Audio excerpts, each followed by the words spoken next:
Hello, welcome to lovely Las Vegas for Coast to Coast Hoops with myself, Greg Hoops Peterson, now part of the VSiN Family Podcast. We've got an excellent podcast for you.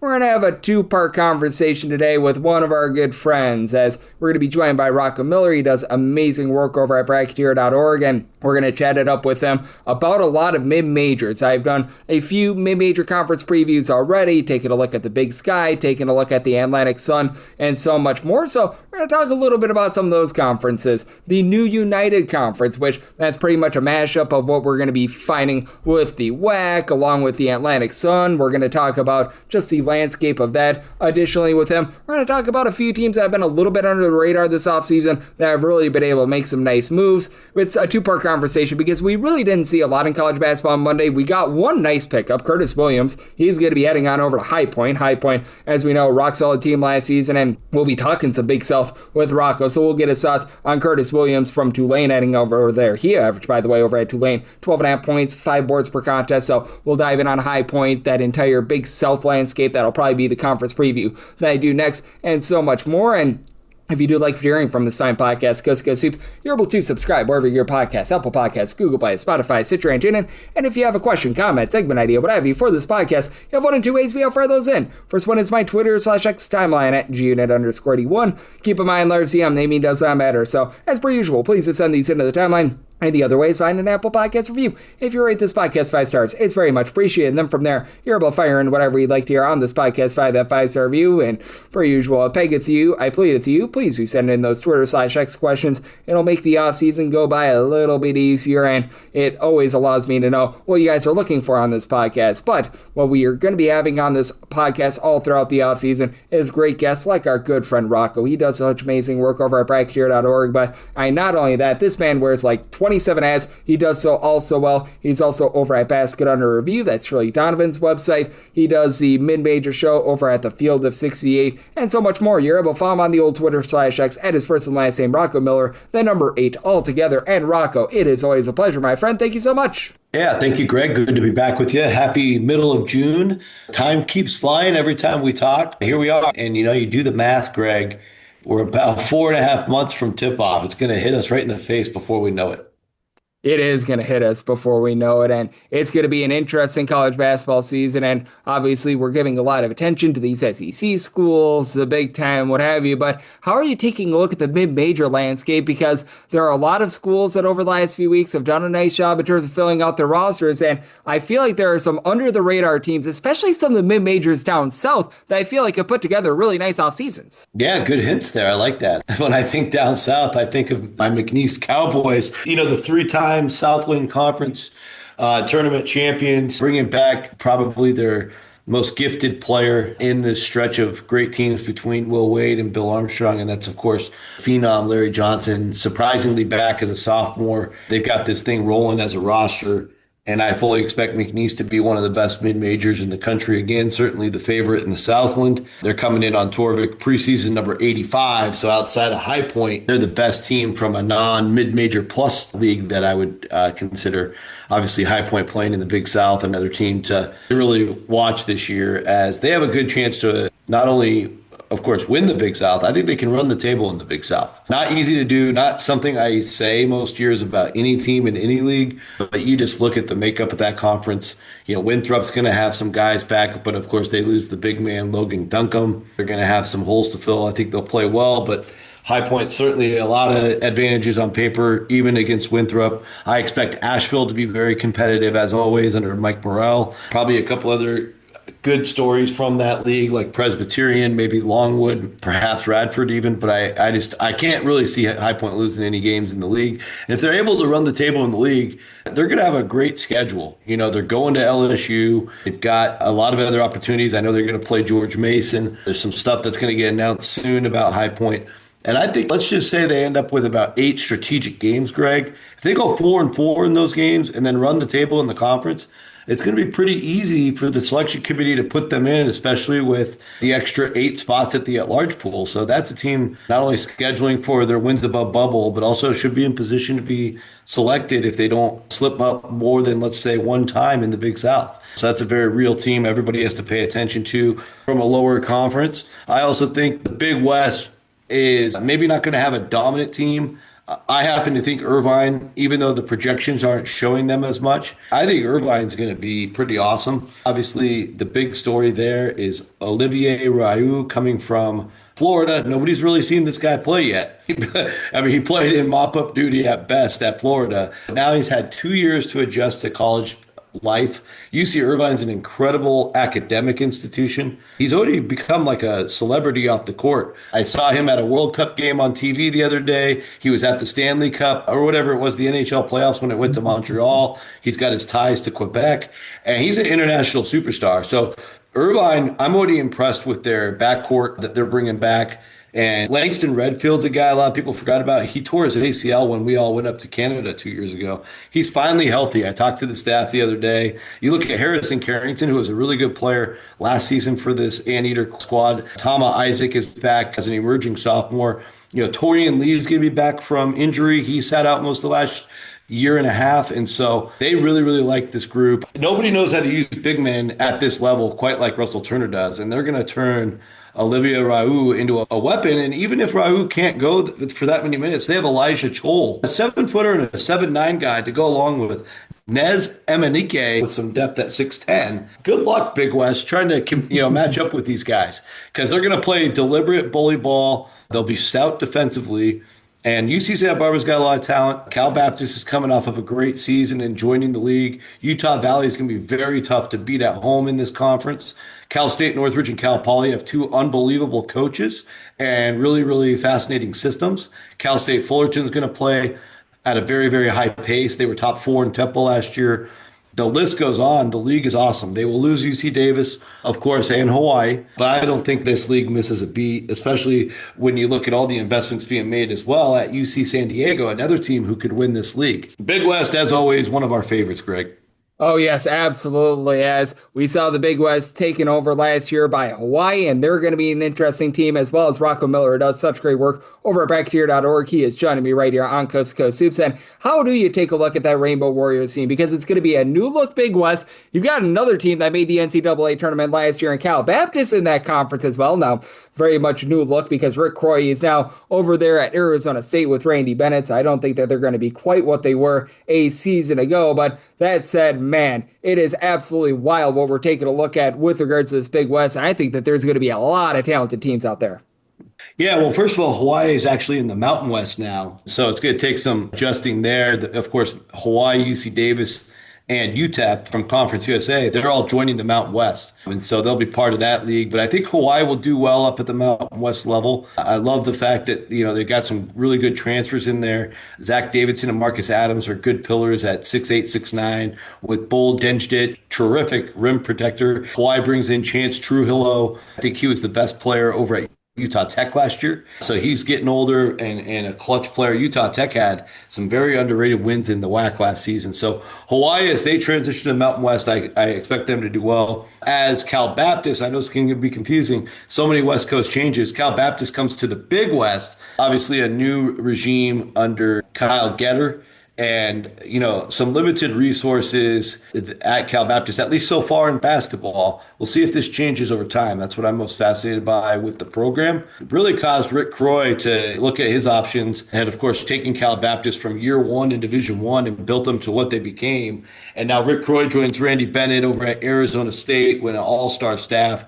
Arizona State at the higher level will be terrific. I'm sure you and I will talk about them plenty as the year goes on. But at Cal Baptist, it's an undersized lineup so far from what I can tell. You look at 3 of their top projected players all being around 6 foot tall with Ethan Duncan, Terry Conner Jr., and Jordan Muller. Those guys have some experience. And Jakari Miles will bring a little bit of athleticism at 6'4", might have to play a position up. We'll have to see what the final roster looks like at Cal Baptist, but they're scraping and clawing there. I think Sacramento State's another team that's quite fascinating. I can't project exactly how good their record will be. That's my biggest concern there because I think the jury's out a little bit on Mike Bibby as a college coach. Last year they had a phenomenal story that brewed where they went 0 for the road in the Big Sky. I think they went 0-13 overall for the whole season away from the Beehive, but they were really good in the Beehive. So they got the Beehive figured out. And interestingly, in the Big West, I think every team except for Utah Valley, who's also new to the conference, is in Southern California. So all the Southern California teams, when they come to Sacramento, will be taking the longer trip up north. So the Beehive can be a nice little home away from home. Mike Bibby's, he's done great as a recruiter. You know, the fact that Mikey Williams came back is pretty crazy with his talent. He's obviously a Power 5 player. You look at Marcus Wilson, who averaged 12 and a half a game in the Big West across town at UC Davis, comes over as a redshirt sophomore. That was a little bit of a coup. And look who they just signed recently, Greg. Larry Hughes II, coming to Sacramento State. Amazing, right? And then I thought Oscar Grady over at UC Riverside was a quality player for the Highlanders. So he also is a guy who knows this. So with Larry Hughes playing at CSUN, Marcus Williams playing at UC Davis, and Grady playing at UC Riverside, 3 of their projected starters were in the Big West last year. That will help them navigate the matchups a little bit, or just kind of have some advanced scouting for some of their matchups. They bring in a 6'11", fifth-year senior from Stonehill in Ridvan Tutic, expected to contribute in the middle. And they also brought in a UAB transfer who didn't play quite a bit down there in Birmingham, but it is a UAB player coming to Sacramento State, and Yayo Victor Moreira. And so if he can at least give them 10, 15 minutes or so, I think they would be serviceable in the front court, some good depth on the bench on paper, and a lot of JUCO, like three quality JUCO guys. I think the kid from Pima averaged 18 points a game. That's Mason Hunt. Might have your best upside out of the 3. Sacramento State's got no shortage of pieces. Can they win on the road is the biggest question I have. And can they continue to make the Beehive a tough environment, especially with that football program going to big boy football in the MAC? So I think the buzz just in the area continues to grow. Sacramento on the West Coast might be the fastest growing metropolitan area. So really exciting for the entire Big West as a whole. Despite losing Hawaii and UC Davis, they add Sac State, they add Cal Baptist, they add Utah Valley. All 3 should be quality enough to be top 150 to 200 programs, and that should raise up the overall profile of the conference. Absolutely. And I am going to be very, very intrigued to see what happens with Sacramento State, because I do think that they've got such a good roster. And just on paper and paper alone, I think that they've got one of the best rosters in the conference. But that said, I don't know how much you look at this. I have so many question marks with the coaching of Mike Bibby. And I think that we're going to figure out this year what sort of a coach he is, because he should be able to get these guys into the top 3, top 4 of the conference with that much talent. He should be able to. Yeah, it's a tough thing to do, though, because look at the head coaches in this league. You're talking about Russell Turner at Irvine. Good luck. You're talking about Joe Pasternak, who's been at Santa Barbara a long time, always feisty, recruits his tail off. Like as good as a recruiter Mike Bibby and Shaquille O'Neal have been up there so far at Sacramento, Joe Pasternak's been doing that for years at Santa Barbara. And so he's actually broken through a couple of times there. And other years he's had his struggles as well with just maybe too much individual play, less team play. So that's always the challenge for Joe at Santa Barbara. But then you've also got Clint Allard at UC San Diego. That's a team that's doubling their budget as they get prepared to transition to the WCC in a year. They're going to present a lot of problems for a team like Sacramento State. And like I said before, I think Utah Valley, they're going to have the biggest home court, as good as the Beehive could become. Nobody's going to have a better home court advantage than Utah Valley, because they'll have the altitude and everybody's got to fly to play them. So built-in advantage there at home for UVU, but the opposite disadvantage when Utah Valley has to come to California. So very interested there. Utah Valley also has a lot of guys to replace, but they're still coming in projected in the top 130, which is right kind of in their sweet spot. I've noticed the last couple off seasons, they've been right around in this range. They still have Isaac Davis, Braden Housley, Tanner Davis is on the roster. Sherman Weatherspoon, the 4th, looks good. Isaac Hawkins. They've got a capable older roster. And what Todd Phillips has showed us at Utah Valley, that's certainly a team I would have to put above Mike Bibby until I see some more proof. And so I think even at best, the highest I could put Sacramento State is maybe 7th. But at the same time, Cal Poly, despite having to replace some guys, Cal Poly's got a great coach in Mike DeGeorge. Cal State Northridge has our friend and guy we love a lot, Andy Newman, who's done an unbelievable job there. So again, Mike Bibby's probably Mike Bibby's probably starting below all those teams and programs. Yep, absolutely. It's going to be interesting to take a look at what they're going to be able to do out there as Rocco Miller does such great work over at Bracketeer.org. Joining me on Coast to Coast Hoops. And a few days ago, I did my Atlantic Sun Conference preview, and many of those teams that left, they went to the new United Conference, and there are some very big teams of intrigue out there. I want to chat about that conference with our good friend Rocco on the flip side right here on Coast to Coast Hoops with myself, Greg Peterson, now a part of the VSiN Family Podcast. Side edge this college basketball season? Well, VSiN experts use CBB Analytics, the most comprehensive college basketball analytics platform in the world. See injury impact, on and off data, clutch time performance metrics, first versus second half splits, and so much more. Utilize the promo code of VSiN, that is VSIN, to get $30 off and find your betting edge over at cbbanalytics.com. That is cbbanalytics, all one word.com. For anyone that is new to VSiN, well, I wish you a friendly hello. This is an attention to anyone that is new to VSiN because you're able to get some free stuff with our daily newsletter. It's a great way to catch up on everything that's happening in the sports betting world. It's delivered straight to your inbox every single morning. VSiN's newsletter offers picks, data, strategies for the day's betting menu, and so much more. Sign up for free today over at VSiN.com/newsletter. That's VSIN.com/newsletter, and start receiving your free newsletter tomorrow morning. That is VSIN.com/newsletter. Stay ahead of the game and bet smarter with VSiN. And we're back here in lovely Las Vegas for Coast to Coast Hoops with myself, Greg Hoops Peterson, now part of the VSiN Family Podcast. Always a pleasure to be joined by Rocco Miller, doing such amazing work over at Bracketeer.org. I know that he's doing great work as well over at the Field of 68, Basket Under Review, so much more. A true maestro of college basketball. You're able to follow him on the old Twitter/X at his first and last name, Rocco Miller, and then the number 8 altogether. And Rocco, we've been talking a lot about these mid-major conferences. I did a conference preview last week of the Atlantic Sun, and many of the teams that broke away from the Atlantic Sun, they are now in the United Conference. So let's talk about this new conference where obviously there's no rivalries or anything like that, but I feel very good about Little Rock who's coming in there. It's sort of like a mashup between the Atlantic Sun and the WAC with a few teams thrown in, and I want to get your thoughts on the landscape of this conference, want to get your thoughts on Little Rock and just how you see things playing out for them this upcoming season. First off, I wanted to say Tarleton is probably the best job already, and it certainly will be long-term as that school is pumping money into the program. Eric Hout was unbelievable as a defensive coordinator at Youngstown State before following Jerry Calhoun to Utah State. He's now your head coach at Tarleton. And just to give you a little bit of a recap, 2 years before they left Youngstown had the 9th best defense in the Horizon League. Guess who had the best defense that year? It was a team called Northern Kentucky. So the next offseason, Jerry Calhoun hires this guy, Eric Hout, to run his defense. And sure enough, Youngstown had the best defense. They went from 9th to 1st and had a heck of a year that last year with Calhoun. And of course, that got athletic directors' attention across the country, gets Jerry Calhoun the Utah State job.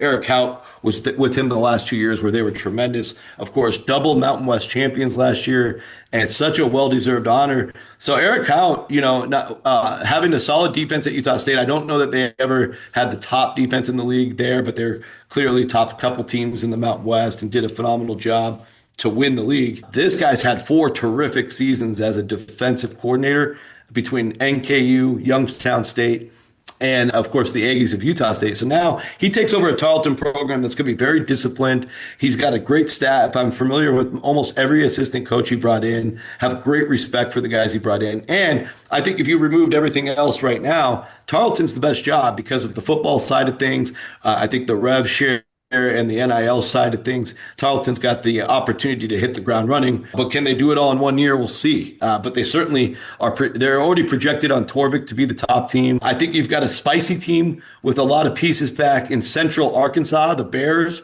who tied for the ASUN title last year. They now come over to the United Athletic Conference, but they play that slice and dice style where they take every open shot they get. It's really, really tough to defend if you're not used to it. So look for Central Arkansas to maybe pull off an upset or two. during non-conference play. But at the same time, I think it's a good thing with their style of play for John Schulman being still relatively new as a head coach at the Division I level to come and play some new opponents. You know, the only other ASUN teams that will be familiar with him in this league are North Alabama, Eastern Kentucky, and West Georgia, and Austin Peay. So those four. But he's going to be able to catch teams off guard the first time around, like UT Arlington and Abilene Christian and Tarleton. That's the whole conference right there. I think UT Arlington will have a lot of talent with them being mentioned as well. Austin Peay has poured a lot of resources to retain talent. And I think, like you said, you know, Little Rock is a team heavily invested, and they hired Travis Ford. Teams are scared to schedule Little Rock right now, so that immediately tells me they should probably be a top 3 projection, if not potentially the league favorite. So a lot of hype here behind the scenes for Little Rock this offseason. Yes, absolutely. I'm very much in on Little Rock. I think that they're going to be in for a good year. And Rocco, we've been sort of mixing and matching with regards to some of these mid-major teams. And are there a few others that we haven't mentioned yet that you really feel like have some upside this season and they just have not been discussed enough here in the offseason? I don't get to hear a lot of the hype, but I do think there are some teams that are going to be really, really good. I'll go a little bit higher up to the Atlantic 10 with the roster that was built at the University of Richmond. You know, we're hearing a lot in the A10, whether it be about, of course, VCU is going to be really good. Obviously, St. Louis is big time, possibly a top 8 seed, maybe top 7 seed in my preseason bracketology. Dayton's always going to be really good, and they'll be good again. George Washington is clearly really invested. So some of those names, you know Loyola Chicago is going to go for broke trying to fix what went wrong last year. But here's this Richmond team that tends to swing back and forth from the top of the league to the bottom of the league. It's a tough program to kind of figure out. Chris Mooney as a coach there for all these years and all the respect he's gained. But he's kind of like the Brad Brownell of the Atlantic 10. And because he's been on the hot seat so many times, he basically just owns the hot seat at this point. And now it's been enough years to where I don't think he's looked at the same way from that standpoint. And what they've been able to do investment-wise this year is really almost at the level of a VCU. Quite honestly, I think they can contend with a VCU with the roster they built. Now, what it looks like on the floor could be a little bit different than what we see here on paper. But as we review the Richmond roster, Greg, you know, I just want to point out, like, how impressive of a job they did to put this group together. You look at a starting 5. Every time I look at them, I'm like, wow, these guys are going to be a major problem. Aiden Argabright, he comes back, had a great freshman year, got a lot of experience, averaged 11 a game. So he's their mainstay. But their other starters, you know, 2 played in the Big East together at Butler, so they've already played together. That's Jamie Kaiser, the senior, played a lot at Butler, and Jack McCaffrey, who of course is the son of Fran McCaffrey and emerging sophomore, 6'9", a lot of tools to work with. They took the All-Patriot League center from Bucknell, and that's Amon Dories. So he pencils in as the starting center. Tons of action that he got almost 33 minutes a game at Bucknell last year, and they played a brutal schedule at non-conference, so he got tougher from that. And then Dominic Stewart was a role player at Penn State. So that's probably your starting 5. We'll see how that shakes out. But they also got Darren Saran, our boy from UC Irvine, who dabbled with Stanford for a year, came back and had 2 great years for UC Irvine. He's now at Richmond. So I thought that was a little bit of a coup for the Spiders to take him from the Anteaters. And then Andrew Ball, who's a 5th-year senior, played a lot at Monmouth during his most recent part of his career,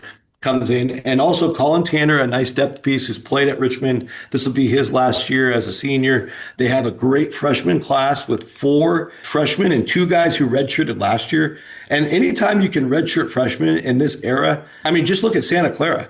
You know, this guy named Alan Graves redshirted. Their center, Bukie Aboye, redshirted. And so Santa Clara has really benefited from the redshirt system. You're starting to see teams like Richmond and A10 level teams be able to have enough resources to do the same things.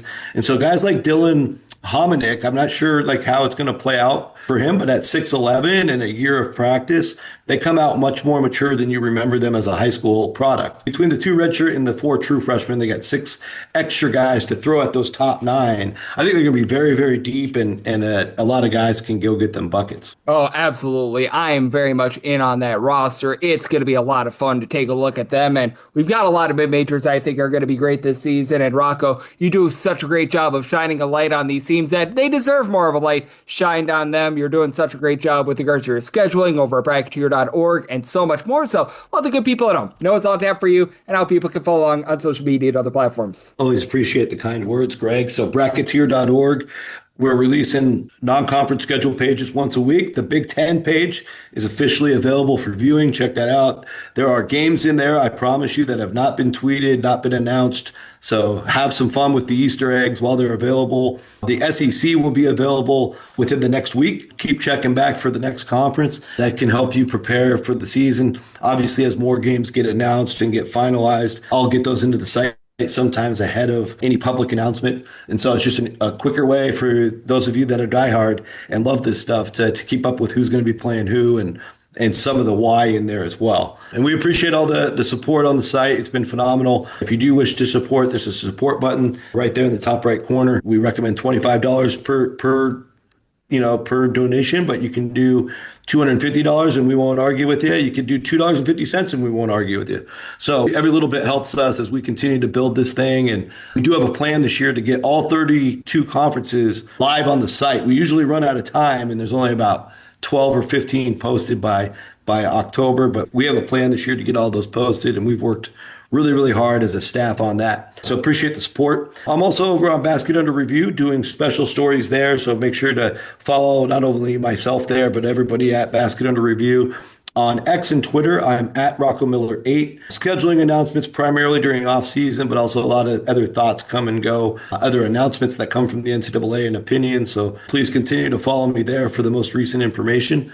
And last but not least, Field of 68. We won't be doing much until the season, but of course we'll have preseason shows on mid-major basketball and bracketology coming in October. Oh, the bracketology is going to be amazing because Rocco, year in and year out, he's one of the best in the business with that. He's doing such a great job in terms of getting these schedules out. I mean, it takes a lot for these teams to trust in a guy like Rocco with their schedule. So you know that they trust this man. He does a great job of helping these teams out in terms of getting them set for the upcoming college basketball season. And he always lends such great insights on this podcast. So big thanks to Rocco for joining me on Coast to Coast Hoops, now part of the VSiN family of podcasts. And if you do like hearing from this fine podcast, Coast to Coast Hoops, you're able to subscribe wherever your podcasts, Apple Podcasts, Google Play, Spotify, Stitcher, and TuneIn. If you have a question, comment, segment idea, what have you for this podcast, you do have one or two ways we offer those in. First one is my Twitter/X timeline at gunit_81. Keep in mind, letters CM, name does not matter. So as per usual, please do send these into the timeline. And the other way is find an Apple Podcast review. If you rate this podcast 5 stars, it's very much appreciated. From there, you're able to fire in whatever you'd like to hear on this podcast via that 5-star review. And